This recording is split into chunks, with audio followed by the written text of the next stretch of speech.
కదా అది చెప్తారా ఏంటి ఎవరైనా? నేను అనేది ఏంటి అంటే ప్రజల యొక్క వీక్నెస్ని, ప్రజల యొక్క నమ్మకాన్ని, ప్రజల యొక్క ఆశల్ని, ప్రజలు మీ మీద పెట్టుకున్న నమ్మకాల్ని ఈరోజు తొంగలో తొక్కి ఎంత సంపాదించాము అంటే నారా లోకేష్ ఇంకొక 1000 సంవత్సరాలకు సరిపడా సంపదను సృష్టించేసేసి పవన్ అంటే లంచాల ద్వారా వాళ్ళ పార్టీకి ఎంత అంటే నెక్స్ట్ ఎలక్షన్లో 10,000కి 20,000కైనా సరే ఒక ఓటు 20,000కైనా 10,000కైనా కొనుక్కోగలిగిన స్థాయికి సంపాదించినటువంటి సంపద రాష్ట్ర ప్రభుత్వం సంపాదించేసుకుంటుంది.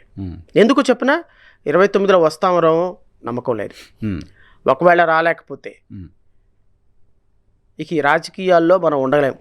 మళ్ళా జగన్మోహన్ రెడ్డి గారి అధికారంలోకి వచ్చాడా, ఇక ఈ రాష్ట్రంలో తెలుగుదేశం పార్టీకి సంబంధించిన జెండా పట్టుకోవటానికి కూడా పసుపు చొక్కా వేసుకోవటానికి కాదు కదా, కూరలో పసుపు వేసుకోవటానికి ఆ పసుపును పట్టుకోవాలన్నా గజ వణికిపోయే స్థితికి తీసుకొస్తాడు జగన్మోహన్ రెడ్డి గారు. అంత భయపెడుతున్న జగన్మోహన్ రెడ్డికి ఎందుకు ఓట్లేస్తారు జనాలు? ఎవరు వేస్తారు? ఎందుకు? అంతకంటే దారుణంగా మీరు ఇప్పుడు భయపెడుతున్నారు కాబట్టి. అంతకంటే దారుణంగా మీరు ఇప్పుడు ఈరోజు ఆ వైఎస్ఆర్సీపీ నాయకుల్ని భయభ్రాంతులకు గురి చేసి పల్లెటూరులో ఊళ్ళు ఖాళీ చేపిస్తున్నారు కాబట్టి.